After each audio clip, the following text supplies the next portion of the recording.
হলো নদী। কারোর থেকে কিছুই নেয় না, শুধুই দান করে। নিজের জল এই প্রকৃতিকে বিলিয়ে দেয়, এই ধরাকে ভিজিয়ে বয়ে চলে, এই প্রকৃতিকে একটা নতুন জন্ম দেয়। আর এই নদী যে সবসময় শুধুমাত্র দান করে, আপনি দেখবেন এই নদী কখনোই খালি হয়ে যায় না। এটা থেকে আপনি কি শিখলেন? যে সব সময় ছিনিয়ে খায় সে সব সময় অভুক্তই থাকে। যে ব্যক্তি সব সময় সবাইকে দান করে তাকে এই ক্ষুধা কখনোই জ্বালায় না। যে ইঁদুর যে সব সময় ছিনিয়ে খায় একলা হয়ে যায়, তার শত্রু তৈরি হয়। সেখানেই নদী যে সব সময় সবাইকে দান করে তাকে মানুষ মা ভেবে তার পুজো করে। তাই ছিনিয়ে নয়, দান করাতে বিশ্বাস রাখুন। আর আসুন আমার সাথে ভালোবেসে বলুন, রাধা রাধা। সুরক্ষা প্রত্যেক ব্যক্তির জন্য গুরুত্বপূর্ণ, কিন্তু এটাই মানুষের সবথেকে বড় শত্রু। কিভাবে? ভেবে দেখুন, একজন মানুষ যখন একটা সুরক্ষিত পরিবেশে থাকে তখন তার মধ্যে আলস্য চলে আসে। সে জানে যে আমাকে না ভবিষ্যতের জন্য কিছু করতে হবে আর না আজকের জন্য কিছু করতে হবে, শুধুই জীবন যাপন করতে হবে। এই সুরক্ষা কবচ থেকে বাইরে বেরোনো অত্যন্ত জরুরি। ভাবুন, পাখি যে তার সন্তানকে জন্ম দেয়, কিছুদিন পরে তাকে তার বাসা থেকে বের করে দেয়। কেন? যদি এরকম না করে তাহলে সেই সন্তান জীবন কাটাতেই শিখবে না। যদি তাকে ডাল থেকে নিচে না ফেলে দেয়, সেই সন্তান উড়তেই শিখবে না, তার পাখনা শক্তিশালী হবেই না, সে তার নিজের বাসা তৈরি করার চেষ্টাই করবে না। পাখি তার বাসা তখন তৈরি করে যখন তার অভিভাবক তাকে ত্যাগ করে। মনে রাখবেন, আপনি সুরক্ষা কবচের বাইরে বেরোলে বিপদ অবশ্যই আসবে, যার জন্য আপনি সতর্ক হবেন, তার মোকাবিলা করবেন, শক্তিশালী হবেন। এবার সেই বিপদ যাতে আর না আসে সেই জন্য আপনি পরিকল্পনা করবেন। তাই যদি আপনি নিজের বিকাশ চান, তাহলে যখনই আপনার মনে হবে যে আপনি একটা সুরক্ষিত পরিবেশে রয়েছেন, সুরক্ষিত কবচের মধ্যে রয়েছেন, তখন সেখান থেকে বাইরে বেরোন। সেখানেই পাবেন আপনার বিকাশ। গঠন করেছেন, তারপর কতবার চেষ্টা করে তাকে সঠিক আকার দিয়েছেন, তারপর আগুনের তাপে পুড়িয়ে তাকে কঠিন বানিয়েছেন, তারপর রং করে তাকে সাজিয়ে আমাদের সামনে প্রস্তুত করেছেন। এত পরিশ্রম দ্বারা তৈরি এই পাত্র আমরা স্বল্প দামে নিজের করে নিলাম।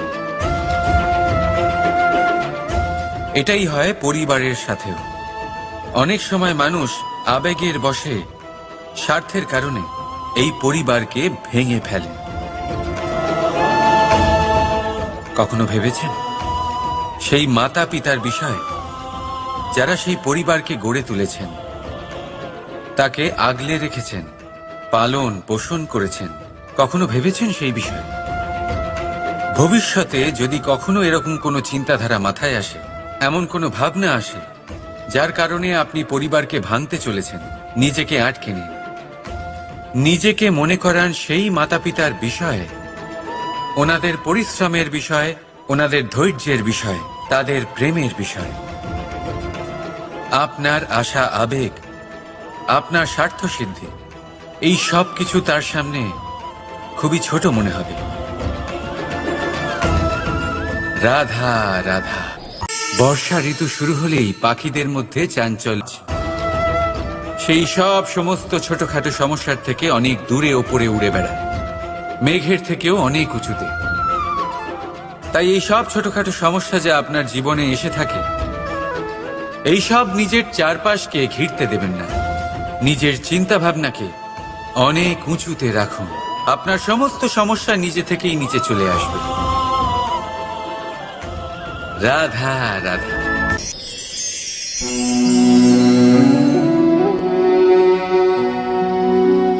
করে দিলাম শেষ। সংসার সর্বদা কৃষ্ণকে এই কথা শোনাবে যে কৃষ্ণ নিজেই নিজের মামার হত্যা করেছে। কিন্তু এটা সময়ের প্রয়োজন ছিল। আর এ কিন্তু হত্যা নয়, বধ ছিল। আর ব্যক্তি নিজের বধ নিজেই ডেকে আনে। এই সংসারে এগিয়ে চলা অতি আবশ্যক, কিন্তু কোথায় নিজেকে থামাতে হবে সেটা জানা তার চেয়েও বেশি আবশ্যক। আর যে এটা বুঝতে পারে না তার অন্ত সুনিশ্চিত। যে ব্যক্তি নিজের ভুল বুঝতে পারে তার মুক্তি লাভ হয়, আর যে স্বীকারও করতে পারে না তার বধ সুনিশ্চিত। মথুরার রাজা কংস, তার বধ এই জন্য হয়নি কারণ সে আমায় হত্যা করার প্রয়াস করেছে, আমার মাতা পিতা বা আমার দাদুকে বন্দী করেছে। ওর বধ এই জন্য হয়েছে যে ওর ঘৃণা প্রেমের সীমায় আসা সত্ত্বেও থামেনি। কংস মামা এটা কখনো বোঝেনি যে নিজেকে কখন থামাতে হবে। আর যা কিছু সে করেছে, যত পাপ সে করেছে, তা নিয়ে কখনো মন্থনও করেনি। অনেকবার বোঝানোর পরেও সব সময় প্রেমের থেকে মুখ ফিরিয়েছে। আর কি করল? শুধুই ঘৃণার দ্বারা এই ভালোবাসার ক্ষতি করার চেষ্টা করল। তাই মনে রাখবেন, এই সংসার, এর জীবন শক্তি হল প্রেম। আর যে এই প্রেমের ক্ষতি করার চেষ্টা করবে তার অন্ত, তার বধ সুনিশ্চিত। রাধা রাধা। এই উই ধরা গাছের গুড়ি দেখতে পাচ্ছেন আপনারা? কোনো এক সময় এটা একটা সুগঠিত কাণ্ড ছিল। কোনো একদিন এক সুদূর বন থেকে একটি উই পোকা এখানে আসে, এতে বাসা বানায়। এই গাছের গুড়ি তখন কোনো প্রতিবাদ করেনি। তারপর দেখতে দেখতে সময়ের সাথে আরো উই এখানে জমাট বাঁধে, আর ক্রমাগত তাদের সংখ্যা বাড়তে থাকে।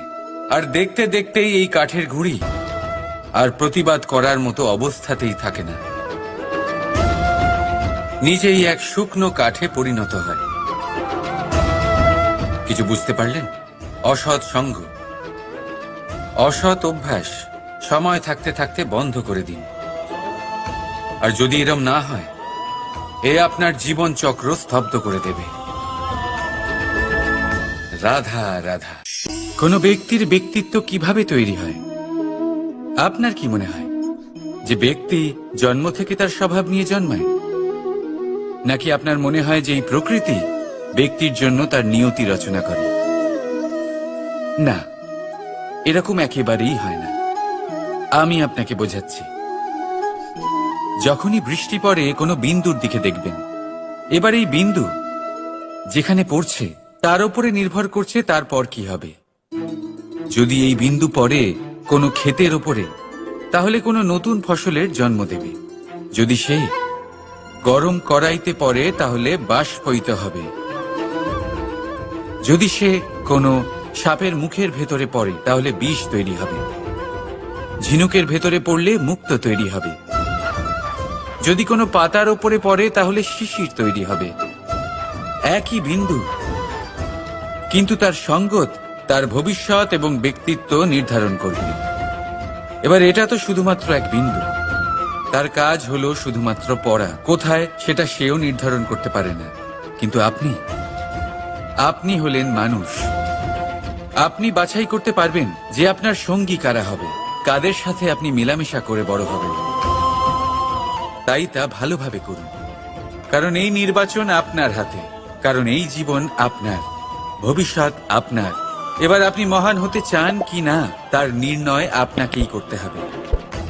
আসুন আমার সাথে ভালোবেসে বলুন, রাধা রাধা। সূর্যের তাপ এতটাই প্রখর হয়, তা সমস্ত বনস্পতিকে শুষ্ক করে দেয়। পুকুর হোক, নদী হোক, সরোবর হোক, সমস্ত শুষ্ক হয়ে যায়। কিন্তু আপনি কখনো শুনেছেন সূর্যের তাপে সমুদ্র শুকিয়ে গেছে? এমন কখনোই হয় না। আর এর পিছনেই লুকিয়ে রয়েছে এক অমূল্য জীবনের শিক্ষা।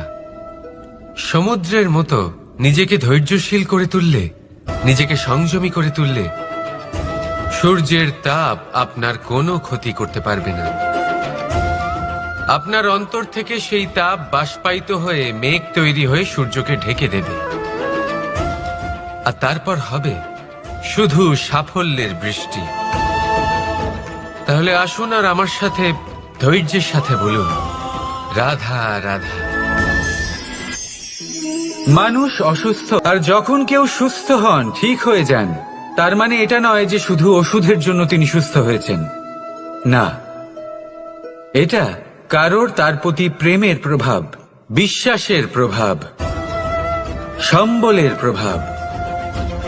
শুধুমাত্র ওষুধ দিয়ে কিছুই হয় না। যদি মনে প্রেম থাকে, বিবেক থাকে, বিশ্বাস থাকে, সম্বল থাকে, তবেই সেই ওষুধ কাজ করতে পারে। তাই মনে রাখবেন, এই জীবন হলো অত্যন্ত ছোট। মনে প্রেম ভাব রাখুন, মিত্রতা করুন, শত্রুতা নয়। ভালোবাসুন, বিদ্বেষ নয়। আর এই ভালোবাসার সাথেই বলুন, রাধা রাধা। মানুষ জীবনে সব সময় চিন্তা করে, ভাবতে থাকে যে তার জীবনে কতই না সমস্যা।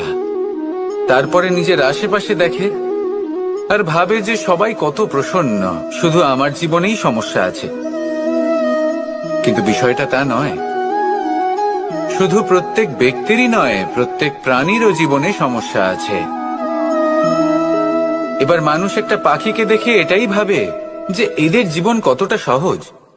কোনো দেশেরই সীমারেখা এদের ওপর লাগু হয় না। কোথায় থাকবে সেই নিয়েও কোনো ভাবনা নেই। কত শান্তির জীবন এদের।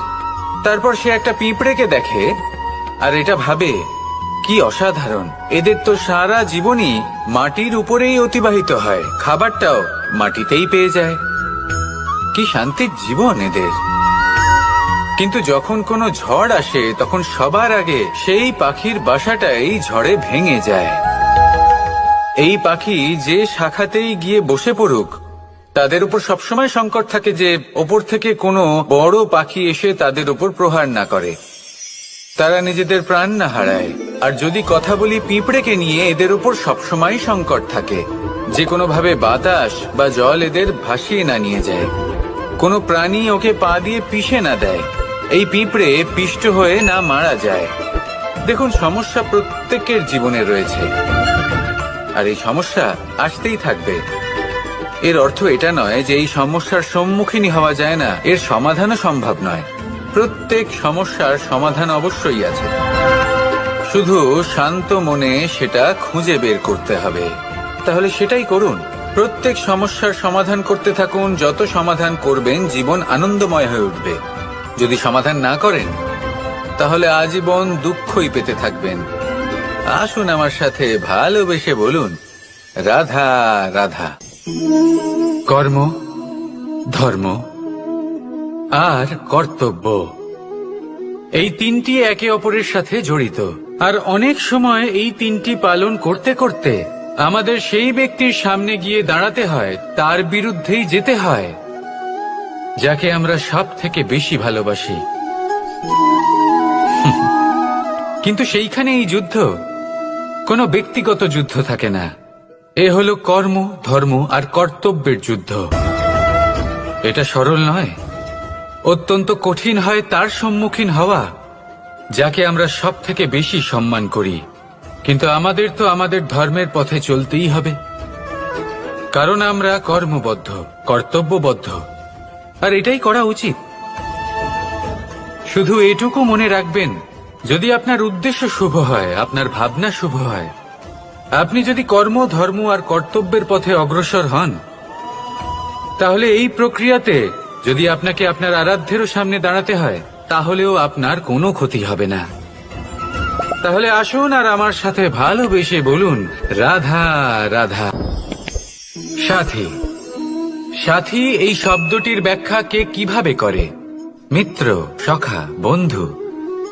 কিন্তু অর্থ একটাই, তিনি যিনি আপনার সঙ্গী হন, আর তিনি আপনার সাথী হলেন তিনি যিনি দুঃখের সময় আপনার পাশে থাকবেন, আপনার হাত ধরে থাকবেন। আপনার সাথী হলেন তিনি যার হাত আপনি নিজের সুখের দিনে ধরে থাকবেন।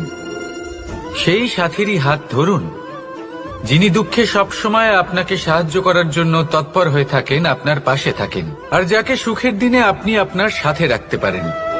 আর যখন আপনার সাথে আপনার এই সাথী থাকবে, তখন আপনি এটা বুঝবেন যে যখন জীবনে দুঃখ আসে, তখন এই দুঃখ কমে যায়, সবার মধ্যে ভাগ হয়ে যায়। আর যদি তখন সুখ আসে, তাহলে সেটা সবার উপস্থিতিতে আরো বেড়ে যায়। এটাই হলো প্রেম, এটাই হলো ভালোবাসা, এটাই হলো সঙ্গ। যেমন সম্পর্ক আমার আর রাধার মাঝে। তাহলে আসুন আর আমার সাথে ভালোবেসে বলুন, রাধা রাধা। মানুষ এক অত্যন্ত বিচিত্র প্রাণী। পরিকল্পনা করে, ষড়যন্ত্র করে, প্রচেষ্টা করে, কাউকে পরাজিত করার চেষ্টাও করে। সাপকে একটা দড়ি মনে করে হাতে চেপে ধরার চেষ্টা করে, কিন্তু একটা কথা বুঝতেই পারে না, সময়ের এই সাপ, এটা হাতে চেপে ধরাই যায় না। আর আপনি যা করবেন তা আবার ফিরে আসবে আপনারই সামনে। দেখুন, এতে কিছুই যায় আসে না যে আপনি কুম্ভকারের পুত্র নাকি কৃষ্ণের পুত্র। যদি আপনি অনুচিত কর্ম করেন, তাহলে আপনার সাথেও অনুচিতই হবে। অশুভ কর্ম করলে আপনার সাথেও অশুভই হবে। কুরু বংশ অত্যন্ত মহান বংশ ছিল। এই কুরু বংশ কি হলো তার সাথে? একটা গোটা বংশ বয়ে গেল, কারণ ওনাদের উদ্দেশ্য অশুভ ছিল। অন্যদিকে 5 জন বনবাসী পাণ্ডব মহাভারত বিজয়ী হলেন, কারণ তাদের উদ্দেশ্য শুভ ছিল। তাই মনে রাখবেন, শুভ অগ্নি প্রজ্বলিত করবেন, শুভ তাপ সঞ্চার হবে। অশুভ অগ্নি প্রজ্বলিত করবেন, নরকেই জ্বলতে হবে। তাহলে আসুন আর আমার সাথে ভালোবেসে বলুন, রাধা রাধা। জীবনে এমন কিছু কাজ রয়েছে যা আপনাকে একাই করতে হয়, আর এমন কিছু কাজ রয়েছে যা আপনাকে একসাথে মিলে করতে হয়, একজোট হয়ে, সঙ্গবদ্ধ হয়ে। এবার সঙ্গবদ্ধ বলতে কি বোঝাতে চাইছি? আমি তাদের কথা বলছি না যারা বাস্তবিকভাবে একে অপরের সাথে কাজ করেন। আমি তাদের কথা বলছি যারা একে অপরের থেকে দূরে থেকেও একে অপরকে বিশ্বাস করেন। আমি আগেও বলেছিলাম, সমস্ত বিশ্বের আশা বিশ্বাসেই বসবাস করে, তাই না? তাই যেখানে সমস্ত বিশ্ব আছে, সমস্ত সংসার আছে, সেইখানেই বিশ্বাস রয়েছে। তাই আপনার আশেপাশে এমন দল সঙ্গবদ্ধ করুন যাদের আপনার উপর বিশ্বাস আছে আর যাদেরকে আপনি বিশ্বাস করতে পারেন। তাহলে আসুন আর আমার সাথে ভালোবেসে বলুন, রাধা রাধা। আমরা যে মানুষকে চাই, যাকে আমরা ভালোবাসি, তাকে একটা উপহার অবশ্যই দিতে চাই। এমন এক উপহার যা ওনার ভালো লাগবে, যা শ্রেষ্ঠ হবে, অতি প্রিয় হবে, বহুমূল্য হবে, বা বলতে পারেন মূল্যবান হবে। তাই আমরা কি করি? আমরা বাজারে যাই, তার জন্য স্বর্ণ, আভূষণ, হিরে, মুক্ত এইসব নিয়ে আসি। কিন্তু এটাই কি সর্বশ্রেষ্ঠ উপহার? কখনোই না। সর্বশ্রেষ্ঠ উপহার হল স্বাধীনতা, তাকে নিজের মনের মতো বাঁচার স্বাধীনতা।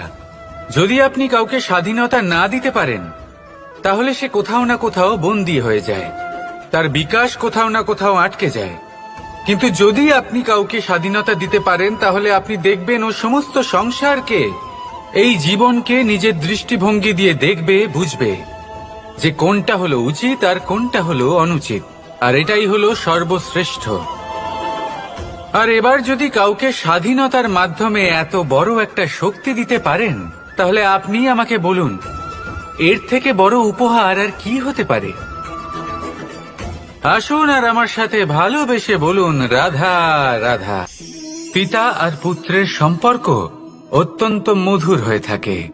পিতা স্বপ্ন দেখেন, তাকে পূর্ণ করার সকল সম্ভাব্য চেষ্টা করেন, কিন্তু তাও অনেক সময় ওনার স্বপ্ন অপূর্ণ থেকে যায়।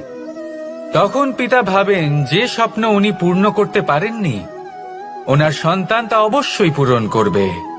যে স্থানে উনি কখনো পৌঁছতে পারেননি, সেই স্থানে ওনার পুত্র অবশ্যই পৌঁছবে।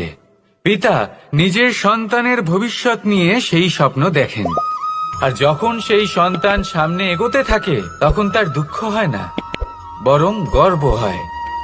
ওনার ভালো লাগে এটা দেখে যে ওনার সন্তান অনেক উন্নতি করছে। কিন্তু যখন সন্তান নিজের অভিভাবকের শক্তি দেখে, তার যশ দেখে হিংসা করতে থাকে, সমস্যা সেইখানেই শুরু হয়। সেই জন্য সকল সন্তানকে এটা মনে রাখতে হবে, দেখুন, পুত্র হবার সুবাদে, এক সন্তান হবার সুবাদে এটা হলো আপনার অধিকার যে আপনি আপনার পিতার থেকে বেশি উন্নতি করবেন। আপনার পিতাও এটাই চান, কিন্তু সুস্থভাবে এটা করুন। একটা রেখা টেনে নিন যাতে আপনি তাতে এগোতে পারেন আর আপনার পিতার তাতে গর্ববোধ হয়, আর সেই বিষয়ে দুঃখ না হয় যে আমার সন্তান আমাকেই ছোট করার চেষ্টা করছে। ইতিহাস সাক্ষী রয়েছে, যে মানুষ অন্য কাউকে ছোট করার চেষ্টা করেছেন সেই মানুষই ছোট হয়ে গেছেন। আর আমার মনে হয় না আপনি এটা চান, কারণ কোনো একদিন আপনিও কারোর পিতা হবেন। আসুন আমার সাথে ভালোবেসে বলুন, রাধা রাধা। প্রেম এই সংসারে এসেছিল এই সংসারকে প্রেমের শিক্ষা দেওয়ার জন্য, এই জীবনের সুখের অনুভূতি আসলে কি তা শেখানোর জন্য।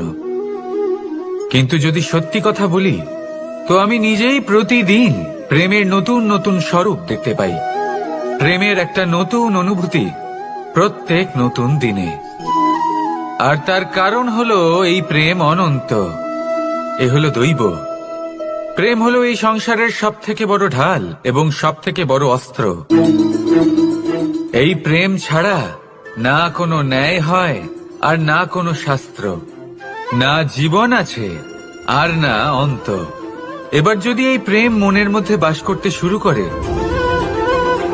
তাহলে কখনো কোনো সমস্যাই হবে না, আর যদি হয়েও থাকে তাহলে তা স্থায়ী হবে না। এই প্রেম কি না করতে পারে? এই প্রেম সমস্ত সমস্যা মিটিয়ে ফেলতে পারে, আপনার মনের মধ্যে অহংকারকেও বিনাশ করে দিতে পারে, আপনাকে সাক্ষাৎ ঈশ্বরের সাথে দেখা করাতে পারে। তাই প্রেমের দ্বারা প্রয়াস করতে থাকুন, এই সংসারের প্রত্যেক মানুষকে, প্রত্যেক বস্তুকে, প্রত্যেক জীব জন্তুকে ভালোবাসবেন। আর এই প্রেমের দ্বারাই বলুন, রাধা রাধা। আজ আমি আপনাকে এমন এক গল্প শোনাবো যা আমার নন্দ বাবা আমাকে শুনিয়েছিলেন যখন আমি ছোট ছিলাম। কাহিনী একজন সাধু আর একজন বিছের। একবার এক সাধু নদীর পাড়ে স্নান করছিলেন। উনি দেখলেন যে জলের প্রবাহে একটা বিছে ভেসে যাচ্ছে। তার প্রাণ বাঁচানোর জন্য উনি তাকে তুলে নদীর পাড়ে রাখার চেষ্টা করলেন, কিন্তু যেই সেই বিছেকে উনি হাতে তুললেন সেই বিছে ওনাকে কামড়ে দিল। সাধু আবার চেষ্টা করলেন, সেই বিছেকে হাতে নেওয়াতে সে আবার তাকে কামড়ে দিল। আরো একবার চেষ্টা করাতে ওনার শিষ্য ওনাকে জিজ্ঞেস করল, এ আপনি কি করছেন গুরুদেব? এসব কি হচ্ছে? আপনি তারই প্রাণ বাঁচানোর চেষ্টা করছেন যে আপনাকে কামড়ে দিচ্ছে। গুরুদেব উত্তর দিলেন যে ও বিছে হয়েই নিজের কর্ম করছে, নিজের প্রবৃত্তি, নিজের ব্যবহার বদলাচ্ছে না। তাহলে আমি সাধু হয়ে তা কেন বদলাবো? এর তাৎপর্য হলো সরল, যে সংসারে কিছু মানুষ আছেন যারা হয়তো খারাপ, দুষ্ট প্রকৃতির, আর হয়তো তারা কখনোই বদলাবেন না, কখনোই কোনো পরিবর্তন আসবে না। কিন্তু তার মানে এই নয় যে আমরা আমাদের কর্ম করা ছেড়ে দিই, আমরা আমাদের প্রচেষ্টা ছেড়ে দেব। আগে না, আমাদের তো করতেই হবে, কারণ ইতিহাস সাক্ষী আছে যে এই চেষ্টা এই সংসারের ধারাকেও বদলে দিতে পারে। তাহলে আপনিও আসুন আর আমার সাথে ভালোবেসে বলুন, রাধা রাধা। ভাগ্য, কত সুন্দর শব্দ এই ভাগ্য, কিন্তু যতটা সুন্দর ঠিক ততটাই রহস্যময় এই শব্দ। কখন কি হবে কেউ জানে না। লোকে বলে যে ভাগ্যে যা লেখা আছে তার চেয়ে বেশি কিছুই পাওয়া যায় না, তার চেয়ে কমও কিছুই পাওয়া যায় না। নিয়তির যা রচনা তা কখনো মোছা যায় না। কিন্তু কেউ এইটা বোঝে না যে নিয়তি আপনার কর্মের দ্বারা বদলায়। যদি আপনি শুভ চিন্তা করেন, শুভ কর্ম করেন, তাহলে নিয়তি আপনার সাথে খারাপ কিছু হতেই দেবে না। কখনো আকাশে পাখিদের দেখুন, তারা কখনো ভাগ্যের উপর নির্ভরশীল হয় না। যতই ঝড় আসুক, যতই তীব্র হাওয়া দিক, ঘুরতে থাকে, একটা জিনিস জড়ো করে নিজের সৌভাগ্য, নিজের বাসা নিজেই তৈরি করে। নিজের সন্তানের জন্ম দেয়, তাকে লালন পালন করে, নিজেই তাকে উড়তে শেখায়, কখনোই ভাগ্যের উপরে নির্ভরশীল হয় না সে। এই বিষয়টা আমাদেরও শিখতে হবে। তাই মনে রাখবেন, আপনার ভাগ্য নিয়তির লিখন নয়। আপনার ভাগ্য তাই যেটা আপনি দিনের পর দিন আপনি নিজেই লেখেন। কিছু নিজে পরিশ্রম করে, কিছু নিজের ভাবনার জোরে। রাধা রাধা। মানুষের স্বভাব হলো যে সে সবসময় নিজে বলতে চায়, কারুর কথা শুনতে চায় না।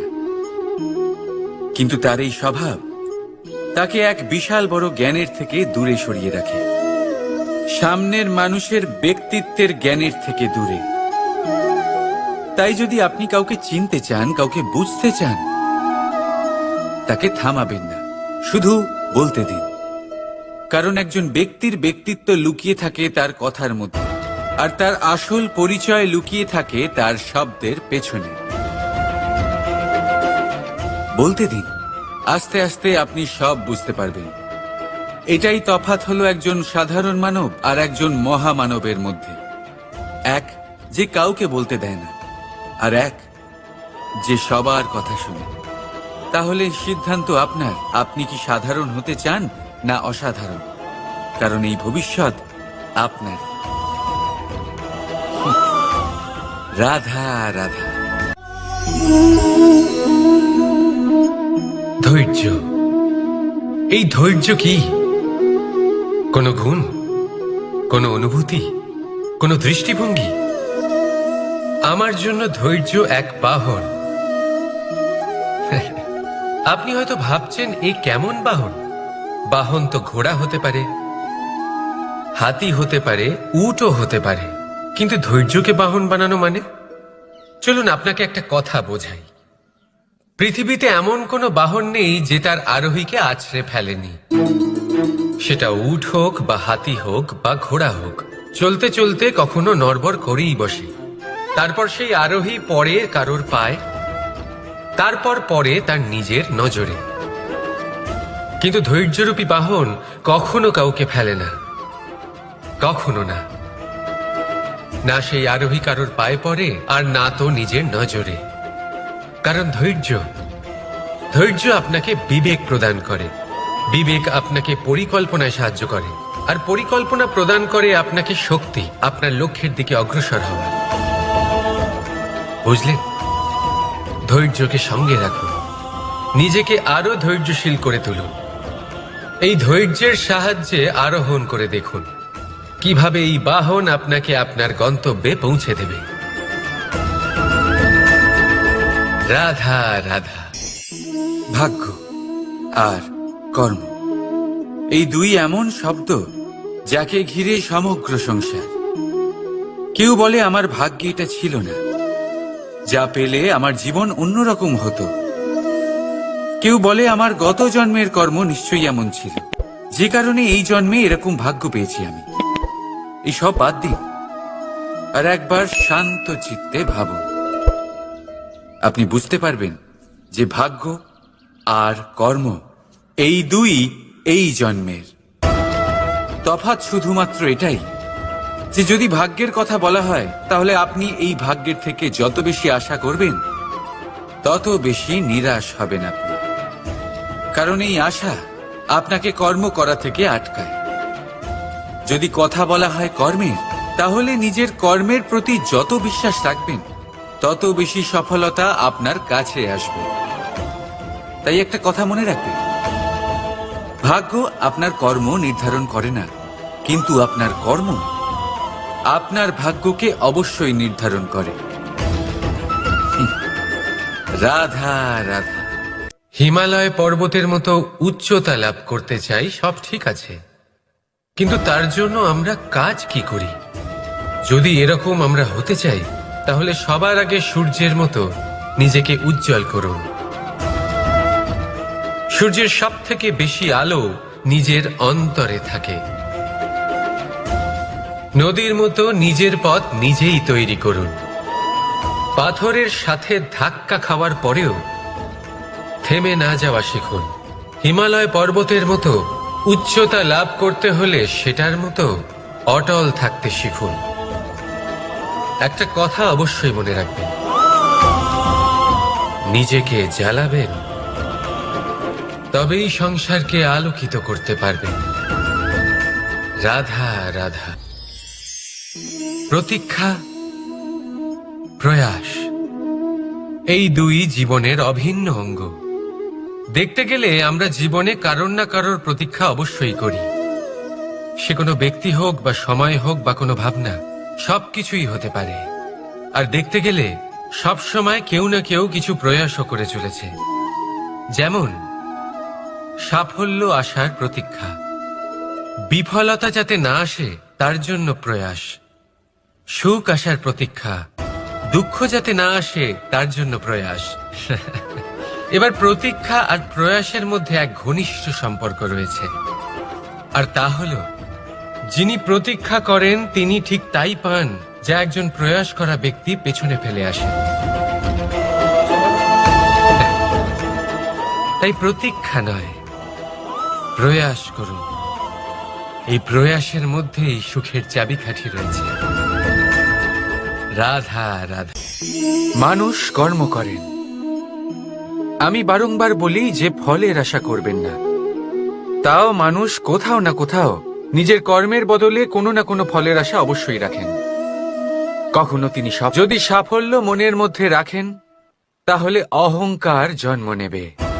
যদি অসফলতা মনের মধ্যে রাখেন, তাহলে এক হীনমন্যতায় আপনি ভুগবেন, যা দিয়ে কোনো শুভকর্ম হবে না।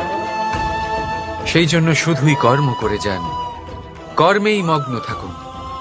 আর আসুন আমার সাথে ভালোবেসে বলুন, রাধা রাধা। বন্ধু আর শত্রু, প্রত্যেকের জীবনের একটা বড় অংশ এর উপরে নির্ভরশীল হয়ে থাকে। আপনার জীবনে সফলতা আর অসফলতাও এর উপরে নির্ভরশীল। কিন্তু এই বন্ধু এবং শত্রুদের খুঁজে পাওয়ার জন্য আপনাদের বাইরে যাওয়ার প্রয়োজন নেই, কারণ এরা স্বয়ং আপনার ভেতরেই আছে। আপনি যদি বিনম্র থাকেন, যদি আপনি নিরন্তর প্রয়াস করতে পারেন, তাহলে আপনার কোনো বন্ধুর প্রয়োজন নেই। যদি আপনার মধ্যে অহংকার থাকে, যদি প্রতি কথায় আপনার মধ্যে ক্রোধ উৎপন্ন হয়, তাহলে আপনার শত্রুর কোনো প্রয়োজনই নেই। নিজের অন্তরের এই বন্ধু ও শত্রুকে চিনুন, আর আমার সাথে ভালোবেসে বলুন, রাধা রাধা। একে চিনতে পারলেন? একে কুঠার বলা হয়। আপনারা জীবনে কোথাও না কোথাও কোনো না কোনো রূপে এটা দেখেই থাকবেন। একটা ব্যাপার নিশ্চিত, এই কুঠার ছাড়া কোনো বৃক্ষকে কাটতে পারা সরল নয়। এবার আপনি কখনো এটা ভেবেছেন, এই কুঠার, এর এই অংশ, এর মুখটাই যদি না থাকে তাহলে কি হবে? এ শুধুমাত্র কোনো বৃক্ষই নয়, তার কোনো ডালও কাটতে সক্ষম হবে না। এবারে ভাবুন, এই শুকনো কাঠের হাতল এ আমরা কোত্থেকে পেলাম? কোনো এক বৃক্ষ থেকেই। সেই ডাল যাকে কেটে ফেলা হয়েছিল, এক বৃক্ষকে কাটার জন্য এই ডালই শস্ত্ররূপে প্রস্তুত। আমাদের জীবনে আমাদের প্রিয়জন, আমাদের আপনজন যখন সময় কখনো কখনো তাদের সঙ্গ না দেয়, যদি তারা দৈন্য দশায় থাকেন, তাহলে তাদের সঙ্গ কখনো ছাড়বেন না। ওনাদের প্রয়োজন শুধুমাত্র মনোবল, তা তাদের দিন। তাদের সাহায্য করা আপনার কর্তব্য। হয়তো তাদের সাথে থেকে আপনার কোনো লাভ হবে না, কিন্তু তাদের দূরে থাকাতে আপনার ক্ষতি অবশ্যই হতে পারে। সর্বদা সাহায্য করুন। সঠিক সময় আসলে তা আপনার সহায়ক অবশ্যই হবে। রাধা রাধা। আমাদের মধ্যে বেশিরভাগ মানুষেরই এই অভিযোগ থাকে যে মানুষ তখনই আমাদের স্মরণ করেন যখন সেই সময় আসে যখন আমাদেরকে প্রয়োজন হয়, যখন কোনো কাজ থাকে। যখনই এই সময় পেরিয়ে যায়, তাদের কার্যসিদ্ধি হয়ে যায়, তারা আমাদের থেকে দূরে চলে যান, ভুলে যান আমাদের। এবার এই বিষয়ে ভেবে খারাপ অবশ্যই লাগে। এই পরিস্থিতিকেই অন্য এক দৃষ্টিভঙ্গি দিয়ে দেখার চেষ্টা করুন। মনে রাখবেন, মানুষ প্রদীপের সন্ধান তখনই করেন যখন তার জীবনে অন্ধকার থাকে। আপনি প্রসন্ন হয়ে উঠুন, কারণ আপনার কাছে সেই সুযোগ আছে যে কারোর জীবনে প্রকাশের কিরণ আনতে পারছেন, কাউকে সঠিক পথ দেখাতে পারছেন, কারোর সহযোগিতা করতে পারছেন, এই পুণ্য অর্জন করতে পারছেন। কারোর থেকে কোনো আশা রাখার দরকার নেই। যার আপনাকে যতটা প্রয়োজন তাকে ততটাই সাহায্য করুন, ততটাই সবাইকে প্রেম বিতরণ করুন। আর এই প্রেমের ভাব নিয়েই আমার সাথে বলুন, রাধা রাধা। এটা সেই নৌকার প্রতিরূপ যা আমাদের নদী পার করায়। এবার বিষয়টা একটু ভেবে দেখুন। সেই বিশাল নৌকা যা আমাদের নদী পার করায়, সেটার নির্মাণ নদীতে নয়, ডাঙায় হয়। আর যদি আমরা এটাকে নদী অবধি পৌঁছতে চাই, তাহলে আমাদের দরকার পড়ে কোনো গরুর গাড়ির অথবা ঘোড়ার গাড়ির। তার সাহায্যে একে বহন করা হয়। এবার পথে যদি কোনো জলধারা আসে, কোনো নদী আসে, আর সেটাকে পার করতে হয়, তাহলে তখন সেই নৌকার ওপরে গাড়ি রাখা হয়, তারপর তাকে পার করা হয়। অর্থাৎ এই যাত্রা দুজনের সংযোগ ছাড়া সম্পূর্ণ হতেই পারবে না। সেই জন্যই এই প্রবাদ আছে, কখনো নৌকা তো কখনো গাড়ি। আমাদের সম্পর্কের মধ্যে অতি আবশ্যক, আমাদের সম্পর্কের মধ্যে অত্যন্ত গুরুত্বপূর্ণ হল সংযোগ। সবসময় একসাথে চলা, সংযোগ স্থাপন করা। সবসময় সুখী থাকবেন। রাধা রাধা। পুস্তক, পুস্তক থেকে আমরা কি না শিখতে পারি। জ্ঞান হোক, বিজ্ঞান হোক, ইতিহাস হোক, সব শিখতে পারি। কথায় আছে, একটা ভালো পুস্তক, একটা ভালো গ্রন্থ পাওয়া তা 100 ভালো বন্ধু পাওয়ার সমান।